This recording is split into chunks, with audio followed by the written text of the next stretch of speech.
በጉራጌ ምድር መንግስት ገዳ አወጀ ይላል። በጉራጌ 158 ዓመታት ተቋርጦ የነበረው የኦሮሞ ገዳ ስርዓት በድጋሚ ተቋቋመ።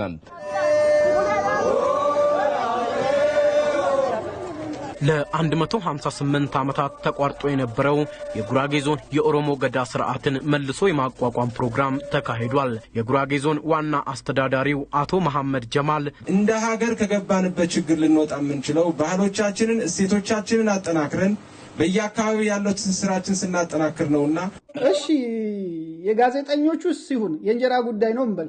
ይሄ እሺ የዚህ ሰውዬ ምን ይባል? ይሄኩ ራሱ ጉራጌ ነው፣ ሰባት ቤት ጉራጌ ነው ባይዘው። እንደ አገር ከገባንበት ማጥ ልንወጣ የምንችለው ጉራጌ ገዳ ሲቀበል ነው የሚል ነው ንግግሩ። እንግዲህ መሐመድ ጀማል የሚባል ለሆነ ጊዜ ምናልባትም በወያኔ ጊዜ ይመስለኛል የጉራጌ ዞን ጉራጌ አንድ ዞን እያለ የጉራጌ ዞን አስተዳዳሪ ነበር።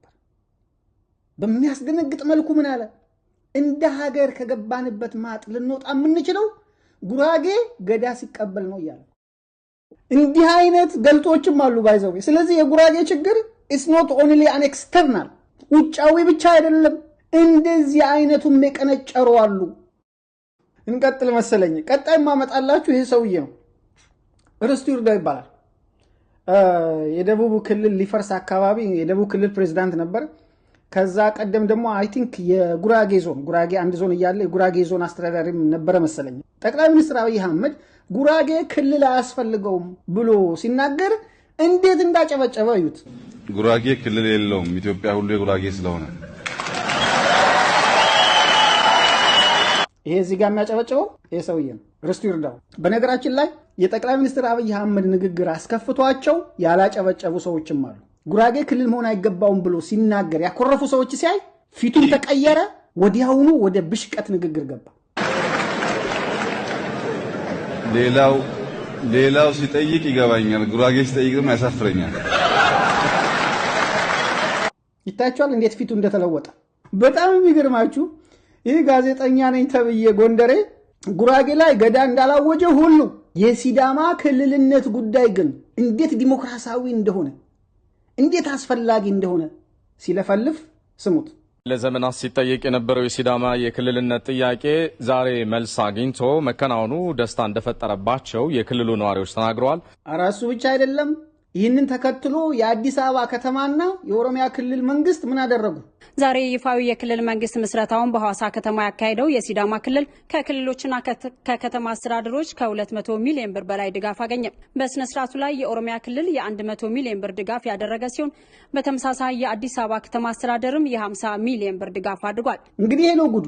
አንዱ ብሔር ላይ ገዳ ይታወጃል፣ ለአንዱ ብሔር ደግሞ ክልልነት እንዴት እንደሚያስፈልገው ለልማት ባህሉ ለማሳደግ የመንግስት ቢሮክራሲ ለማወቅ እንኳን ለሲዳማ ክልል ምስረታ በዓል አደረሰን አደረሳችሁ ልል እፈልጋለሁ። የኢትዮጵያዊነት መንገድ እኩልነት፣ ወንድማማችነት፣ ነጻነት፣ ፍትህ፣ ዲሞክራሲ ነው።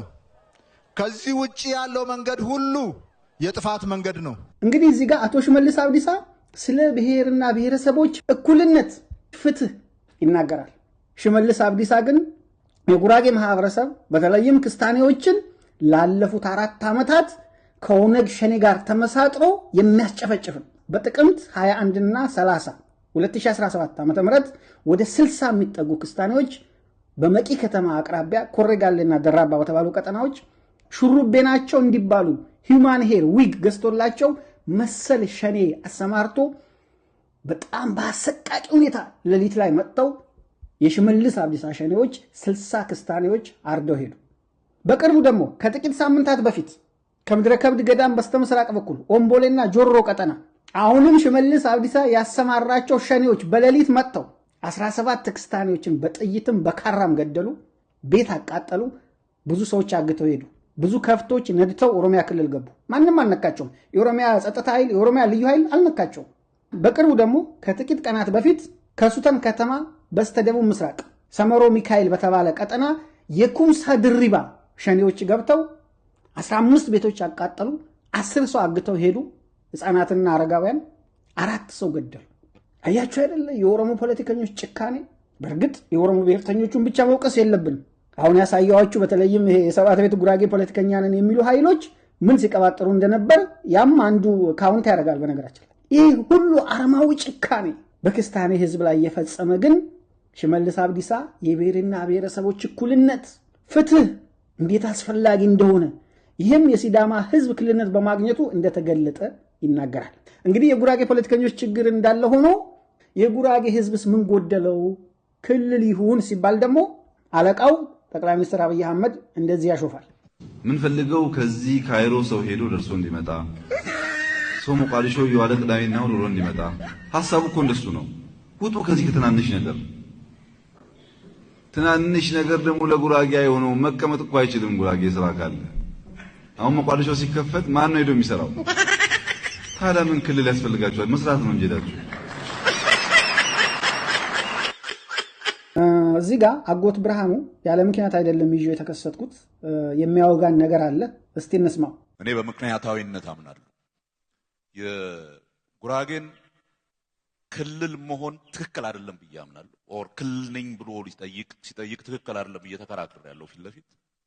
ይሄን የምለው በኢትዮጵያ ውስጥ በብሔር መደራጀት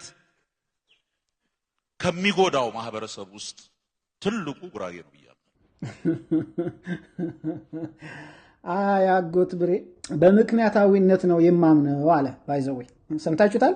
በሚገርም ሁኔታ ብርሃኑ ነጋ ይህን ንግግር ካረገ በኋላ ጠቅላይ ሚኒስትር አብይ ስድብ አስከተለለት። ብርሃኑ ነጋ ሰባት ቤት ጉራጌ ነው፣ ከሰባት ቤት ጉራጌም እዣ ነው። እዚህ ጋር ጠቅላይ ሚኒስትር አብይ አህመድ የሚሰድቡት ስድብ ሐቅ እንነጋገር ሰባት ቤት ጉራጌን በተመለከተ ነው። ሱቅ የሚከፍት የጉራጌ ተወላጅ ዱቤ አበድሮ ብሩ ባይመለስለት ዋ በህግ አምላክ ብያለሁ ብሬ አምጣ ነው የሚለው እንጂ ልደባደብ አይልም።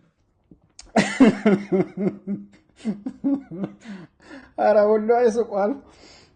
እዚህ ጋር በነገራችን ላይ ጠቅላይ ሚኒስትር አብይ አህመድ የሸምሱ ካራክተር ነው የሚናገሩ። ባይዘው በግልጽ መነጋገር ስላለብን ነው። የሸምሱ ካራክተር ብዙ ጊዜ በኢትዮጵያ ሲኔማ ጉራጌ ፈሪ ነው የሚለውን ስቴሪዮታይፕ እና ፕሪጁዲስ ወይም ደግሞ አሉባልታ ለማስተጋባት የሚጠቀሙት ነው። ጠቅላዩ የተናገረው እሱ ነው። ይሄ ስድብ ደግሞ ብዙ ጊዜ ሲጠና ወደ ሰባት ቤት ጉራጌ ነው የሚሄደው። ይበለው ነው የሚያስብለው። እኔ አብይን አልወቅሰውም። እዚህ ጋር ይበለው። ራስህን ስታከብር ነው ሌላው የሚያከብር። ጉራጌ በብሔር ተደራጅቶ ክልል ባለመሆኑ ማህበረሰቡ በቋንቋም በባህልም በልማትም ላለፉት 3 ዓመታት ቁልቁል እየሄደ እሱ ብቻ አይደለም ሌሎች የኢትዮጵያ ብሔሮች በብሔር ተደራጅተው ክልል ሆነው እየለሙ እያየ ከዛም ወደኋላ እንደማይመለሱ እያየ አረ እንደውም በቅርቡ ሲዳማ ክልል ብርሃኑ ነጋ የሚያገለግለውን መንግስት የክልልነት መብቱ ሲያከብርለት እያየ የብርሃኑ ነጋ ሀዳዊ የፖለቲካ ትርክት ፕሩፍ ለማድረግ ጉራጌ በብሔር ተደራጅቶ ክልል በመሆን አያተርፍም ብሎ አይኔ ግንባር ይሁን አለ ብርሃኑ ነጋ። እንደዚህ የሚለው ብርሃኑ ነጋ እሱ በሚያገለግለው መንግስት የጉራጌ ህዝብ ክስታኔውም ሰባት ቤት ጉራጌውም መከራ እየደረሰበት በታጠቁ ኃይሎች እየተገደለ ቤቱ እየተቃጠለ አንድ መግለጫ ግን አውጥቶ ያውቃል።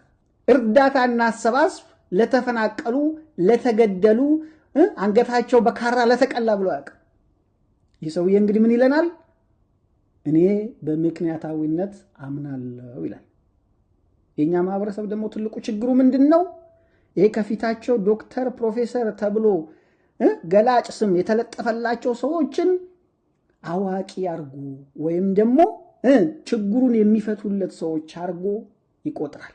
ብርሃኑ እዚህ ጋር የራሱ የስልጣን ጥማት ችግር ነው እንጂ እየፈታ ያለው የኢትዮጵያም አይደለም የጉራጌ ህዝብም ችግር አይደለም።